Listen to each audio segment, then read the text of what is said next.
Hello students, आज के topic में हम लोग एमआई को कंटिन्यू करते हुए आर्टिकल 6 में सर्कुलर डिस्क के एमआई के बारे में बात करेंगे। और नेक्स्ट आर्टिकल 7 में हम लोग एक होलो स्फीयर की एमआई के बारे में डिस्कस करेंगे। आर्टिकल नंबर 6 है कि एक समान वृत्ताकार पटल या सर्कुलर डिस्क या चक्रिका का उस लाइन के अबाउट एमआई निकालना है जो इस पटल का व्यास है। ये देखिए, ये व्यास है एक्स हो एक्स डैश, और इसके केंद्र से पारित और समतल के लंबवत हो। देखिए, इस केंद्र से कौन सा पारित हो रहा है? ओ एन लाइन पारित हो रही है जो इस प्लेन के परपेंडिकुलर है। तो यानी अपने को पहले एमआई निकालना है व्यास के अबाउट, यानी एक्स हो एक्स डैश के अबाउट, और दूसरे पॉइंट में हम लोगों को एमआई निकालना है ओ एन के अबाउट, लाइन ओ एन के अबाउट। तो मान लेते हैं कि सर्कुलर डिस्क का पटल का जो ओ केंद्र है, ये ओ क्या है? पोल है, और ओ एक्स जो है वो है एक इनिशियल लाइन है। मान लीजिए कि डिस्क पे एक पी ऐसा कोई बिंदु है जिसके पोलर कोऑर्डिनेट क्या है? R theta. इसका मतलब क्या हुआ? एंगल पी ओ एक्स ये तो हो गया थीटा, और ये ओ पी डिस्टेंस हो गया आर। मान लेते हैं कि सर्कुलर डिस्क का जो रेडियस है वो है स्मॉल ए, और इसका मास क्या है? इस पूरे डिस्क का मास है कैपिटल है। यदि आर एक ऐसा पॉइंट चूज किया जाए जिसके कोऑर्डिनेट है आर प्लस डेल्टा और थीटा प्लस डेल्टा थीटा, तो अब देखिए ओपी डिस्टेंस क्या था? आर के कोऑर्डिनेट क्या है? आर प्लस डेल्टा और थीटा प्लस डेल्टा थीटा। इसका मतलब ओ आर डिस्टेंस क्या हो गया? R plus delta R. इसका मतलब जो ये पी क्यू या हम लोग कह सकते हैं आर एस, ये डेल्टा आर डिस्टेंस हो गया। ये वाला जो एंगल है ये अपने पास क्या हो जाएगा? डेल्टा थीटा हो जाएगा। तो जो अपने पास एलिमेंट्री एरिया हम लोगों ने चूज किया है पी क्यू आर एस, तो इसमें ये पी क्यू आर एस का हम लोगों को क्या निकालना है? इसका एरिया निकालना है। तो देखिए पी क्यू डिस्टेंस कितना है? Delta R. पहले हम पी एस की बात करें या आर क्यू की बात करें, तो पी एस जो अपने पास ये जो चाप है, आर्क है, इसकी वैल्यू किसके बराबर होगी? इसकी वैल्यू होगी R radius into angle delta theta. तो जब पी एस की वैल्यू है आर डेल्टा थीटा, और ये जो एलिमेंट्री एरिया है ये लगभग रेक्टेंगुलर है, तो अपने पास इसका एरिया कितना आ जाएगा? ये वाला जो साइड है एस पी एस, ये है आर डेल्टा थीटा, और पी क्यू या आर एस किसके बराबर है? डेल्टा आर के। तो ये अपने पास एलिमेंट्री एरिया जो है पी क्यू आर एस, इसका एरिया बन जाएगा आर डेल्टा थीटा। अब जो सर्कुलर डिस्क है इसके पूरी डिस्क का मास कितना है? Capital M. तो इसके इकाई क्षेत्रफल का मास क्या होगा? पूरी सर्कुलर डिस्क का मास क्या होगा? Capital M. तो इसका एरिया क्या होगा? Pi A square. तो इकाई क्षेत्रफल का मास क्या होगा? M upon pi A square. तो elementary area P Q R S का मास क्या हो जाएगा? M upon pi A square R delta R और डेल्टा थीटा। अब हमें क्या करना है कि जो अपना diameter X O X dash, इसके अबाउट एम आई निकालना है। तो एक्स ओ एक्स डैश से इस element P Q R S की डिस्टेंस किसके बराबर है? पी एम के बराबर है। पी एम जब ओ पी अपने पास में डिस्टेंस है ये आर के बराबर है, और एंगल पी ओ एक्स है वो थीटा है, तो पी एम क्या हो जाएगा? परपेंडिकुलर हो जाएगा इस राइट एंगल में पी ओ एम में। तो परपेंडिकुलर की वैल्यू किसके बराबर हो जाएगी? आर साइन थीटा के बराबर हो जाएगी। तो इस एक्स ओ एक्स डैश या डायमीटर के अबाउट एम आई होगा, ये था मास, और परपेंडिकुलर डिस्टेंस का स्क्वायर आर साइन थीटा का स्क्वायर। ये हो गया एक्स ओ एक्स डैश के अबाउट किसका? इस element P Q R S का एम आई। अपने को किसका निकालना है? पूरी सर्कुलर डिस्क का निकालना है। तो पूरे वृत्ताकार पटल का इस diameter X O X dash के अबाउट एम आई क्या होगा? आर की लिमिट क्या है? आर की लिमिट रेडियस के बराबर होगी। आर गोइंग फ्रॉम हम लोगों ने पी पॉइंट चूज किया था जिसके कोऑर्डिनेट आर थीटा थे, तो आर कहाँ तक लिया जा सकता है? ओ से लेके डिस्टेंस कितना हो जाएगा? जितने डिस्क की रेडियस है, तो आर गोइंग फ्रॉम 0 टू ए। इसी तरह थीटा गोइंग फ्रॉम 0 टू 2 पाई। इस सर्कुलर डिस्क में ये जो पॉइंट पी है ये चारों तरफ इसमें कहीं पे भी लिया जा सकता है। इसके यदि हम 4 क्वाड्रेंट कर दें तो चारों क्वाड्रेंट में इसको चूज किया जा सकता है। तो थीटा की लिमिट हो जाएगी थीटा गोइंग फ्रॉम 0 टू 2 पाई। ये था मास, यहाँ तक मास, और ये परपेंडिकुलर डिस्टेंस का स्क्वायर। तो यहाँ एक आर और ये आर स्क्वायर, पावर कितनी होगी? 3 होगी। तो M upon pi A square R cube sine square theta D R D theta. अब देखिए डबल इंटीग्रल है, इसमें आर भी वेरी कर रहा है और थीटा भी वेरी कर रहा है। तो M upon pi A square को हम लोगों ने क्या ले लिया? कांस्टेंट ले लिया बार। तो R going from 0 to A, theta going from 0 to 2 pi, sine square theta को इंटीग्रेट करने के लिए हम लोगों ने इस फॉर्म में लिखा ट्रिग्नोमेट्री से 1 minus cos 2 theta upon 2 D R D theta, और इसे इंटीग्रेट किया तो अपने पास क्या बन जाएगा, 1 का तो हो जाएगा थीटा, और कॉस 2 थीटा का क्या बन जाएगा, साइन 2 थीटा अपॉन 2, और लिमिट हो गई 0 टू 2 पाई, और ये डी आर।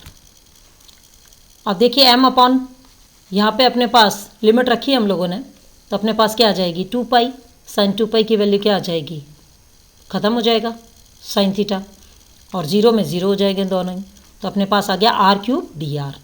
ये 2 पाई से क्या हुआ, वो बाहर वाला पाई कैंसिल हो गया, एक जो हमारे पास यहाँ एक टर्म होनी चाहिए थी 1/2 वो भी कैंसिल हो गई। तो आर क्यूब डी आर को फिर इंटीग्रेट करेंगे तो क्या बनेगा, R 4/4, upper limit minus lower limit A की पावर 4 अपॉन 4, ए की पावर 2 कैंसिल कर दें, जो अपने पास इंटीग्रेशन से बाहर टर्म है, तो क्या बन गया ma²/4। ये हो गया अपने पास इस डायमीटर एक्स और एक्स डैश के अबाउट mi। अब हम लोग सेकेंड पॉइंट में निकालेंगे ओ एन के अबाउट। तो मान लेते हैं कि रेखा जो ओ एन है वो ओ से पास हो रही है और इस पटल के समतल के लंबवत है। तो ओ एन से इस एलिमेंट की दूरी किसके बराबर होगी, रेडियस के बराबर होगी। क्यों, क्योंकि हम लोगों ने रेडियस के बराबर नहीं होगी, ओपी के बराबर होगी। पी को कहीं पे भी चूज किया जा सकता है, तो ओपी डिस्टेंस के बराबर होगी। तो ओपी डिस्टेंस किसके बराबर, ओपी के कोऑर्डिनेट क्या थे, आर थीटा। इसका मतलब क्या हुआ, पी क्यू आर एस की जो दूरी हो गई, लंबवत दूरी ओ एन से, वो आर के बराबर हो गई। तो इस element P Q R S का ओ एन के अबाउट एम आई क्या होगा, मास, अभी हम लोगों ने ऊपर मास निकाल चुके थे हम लोग, इंटू परपेंडिकुलर डिस्टेंस का स्क्वायर यानी आर स्क्वायर। तो इस सर्कुलर डिस्क का ओ एन के अबाउट एम आई क्या होगा, पूरी डिस्क का क्या होगा, वही आर की लिमिट 0 टू a, थीटा की limit 0 to 2 pi, m upon pi square R cube D R D theta. इसको इंटीग्रेट करें, पहले थीटा को कर लें और फिर आर को कर लें, सॉल्व करते हैं तो हमारे पास क्या बनता है ma²/2। ये अपने पास हो गया mi सर्कुलर डिस्क का। अब हम लोग आर्टिकल नंबर 7 में एक होलो स्फीयर के बारे में बात करेंगे, खोखले गोले के बारे में बात करेंगे। एक ऐसा खोखला गोला जिसकी त्रिज्या a और मास जिसका m है। इस खोखले गोले का एक व्यास के अबाउट हमें mi निकालना है, जड़त्व आघूर्ण निकालना है। तो मान लेते हैं कि इस पूरे खोखले, जो कि डायग्राम में दिखा रखा हम लोगों ने, कि मान लेते हैं कि खोखले गोले का मास, हम क्या देख रहे हैं डायग्राम में, कि ये पूरा खोखला गोला है, देखिए इसमें सी सेंटर है, ए बी क्या है अपने पास, ये इसका डायमीटर है। तो मान लेते हैं इस गोले का मास कैपिटल एम है और इसकी त्रिज्या किसके बराबर है, स्मॉल ए के बराबर, यानी ए सी बराबर ए और सी बी बराबर ए। और अपने को व्यास के अबाउट निकालना है, ये देखिए व्यास, तो डायमीटर क्या है इसका, डायमीटर है ए बी, इस ए बी के अबाउट निकालना है। तो हम लोग क्या करते हैं, इस गोले को ए बी के लंबवत पतली पतली रिंग से बना हुआ मान सकते हैं। ये रिंग इस तरह चूज़ की जा सकती है इसके परपेंडिकुलर डायरेक्शन में। तो पॉइंट पी ऐसा चूज़ किया जिसके कोऑर्डिनेट क्या हैं, पॉइंट पी के कोऑर्डिनेट है ए थीटा, रेडियस क्या थी ए, ये इसके सरकमफेरेंस पे है, तो अपने पास पी के कोऑर्डिनेट है ए थीटा, यानी एंगल पी ओ बी बराबर थीटा और ओ पी बराबर ए। दूसरा पॉइंट हम लोगों ने क्यू ऐसा चूज़ किया जिसके कोऑर्डिनेट है A theta plus delta theta, यानी ये वाला जो एंगल है, angle Q C P, that is delta theta, और C Q is A, radius के बराबर। तो मान लेते हैं कि इसके सरकमफेरेंस पे 2 पॉइंट है, तो ये जो अपने पास आर्क बनता है पी क्यू, ये किसके बराबर होगा, रेडियस इंटू एंगल के। तो रेडियस की कितनी थी ए, और एंगल कितना है डेल्टा थीटा। तो अपने पास चाप की वैल्यू, आर्क की वैल्यू क्या आ गई, ए डेल्टा थीटा। तो जब इस आर्क को हम सी बी, ये रही सी बी, इसके चारों ओर घुमाते हैं तो हम लोगों को ऐसी रिंग मिलती है, इस तरह की रिंग मिलती है, जिसकी रेडियस किसके बराबर होगी, पी एम के बराबर होगी। पी एम की वैल्यू क्या होगी, ए साइन थीटा, और जिसकी चौड़ाई किसके बराबर होगी, ए डेल्टा थीटा के बराबर होगी। ए डेल्टा थीटा का मतलब क्या हुआ, जो हम लोगों ने अभी आर्क की वैल्यू निकाली थी। तो इस होलो स्फीयर का एरिया क्या होगा, होलो स्फीयर का एरिया होता है खोखले गोले का क्षेत्रफल 4 पाई इंटू रेडियस का स्क्वायर, तो 4 पाई ए स्क्वायर। तो पूरे खोखले गोले का मास क्या था, कैपिटल एम, तो इकाई क्षेत्रफल का मास क्या होगा, M upon 4 pi A square. तो जो अभी हम लोगों ने ये एक रिंग चूज़ की है, इसका एरिया क्या होगा, इसका एरिया होगा परिधि इंटू चौड़ाई के बराबर।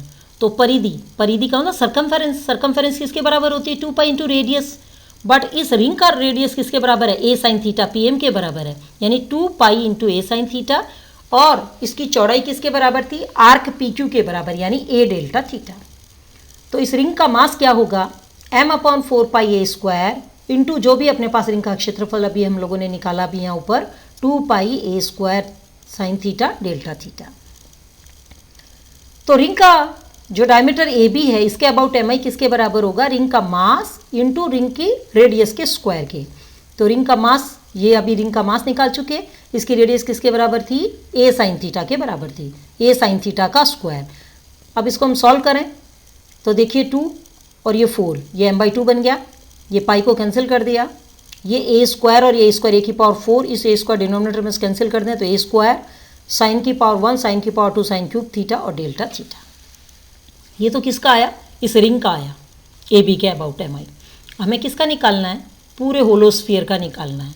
तो इस पूरे खोखले गोले का डायमीटर ए बी के अबाउट एम आई क्या होगा, इसमें वेरिएबल कौन है, थीटा है, बाकी constant M constant 2 constant A is constant, तो वेरिएबल है थीटा। तो थीटा की लिमिट क्या होगी 0 to पाई। ये रिंग जो है वो व्यास के पीएम को घुमाने से मिलती है, इसका मतलब सी बी का मतलब क्या हुआ, ए सी बी यानी डायमीटर के परपेंडिकुलर डायरेक्शन में होगी। तो कहाँ से कहाँ तक वेरी करेगी, बी से लेके ए तक। इसका मतलब थीटा की लिमिट हो गई 0 to pi m/2a² sine cube theta D theta. ma² constant है, इसको बाहर ले लें तो 0 to pi sine theta, sign square theta को हम लोगों ने लिख दिया 1 - cos square theta D theta integrate करने के लिए। तो ma² 0 to pi sine theta minus sine theta cos square theta D theta, bracket खोल लिया और इसे इंटीग्रेट किया। लोअर लिमिट 0 अपर लिमिट पाई, लिमिट रखी तो हमारे पास लिमिट, इसको इंटीग्रेट किया, इंटीग्रेट करने के बाद लिमिट रखी तो हमारे पास क्या आ जाएगा, ma²/2 1 - 1/3 + 1 - 1/3 यानी 2 - 2/3। 2 - 2/3 का मतलब हो गया 4/3। 4/3 यहाँ क्या है अपने पास 2, तो ये क्या बन जाएगा 2/3 ma²। ये क्या हो गया, पूरे खोखले गोले का डायमीटर ए बी के अबाउट एम आई। ये जितने भी हम लोगों ने आर्टिकल डिस्कस किए हैं एम आई के, हम लोगों ने 5 पार्ट डिस्कस किए हैं। इन 5 पार्ट में जितने भी हम लोगों के पास आर्टिकल्स आए हैं, इन सब के जो फाइनली एम आई होते हैं, ये एम आई हम लोगों को याद रखने होंगे, क्योंकि हम लोग अब नेक्स्ट जो शुरू करेंगे एम आई में, वो हम लोगों का टॉपिक होगा theorem of parallel axis and theorem of perpendicular axis. जब आप इन थ्योरम्स को सॉल्व करते हैं तो उसमें हम लोग जिस भी डायग्राम की बात करेंगे, हम लोगों के पास में क्या लेमिना है, तो उसका एम आई हमें याद रखना होगा। Okay students, thanks. अगले टॉपिक में भी हम लोग एम आई को कंटिन्यू करेंगे।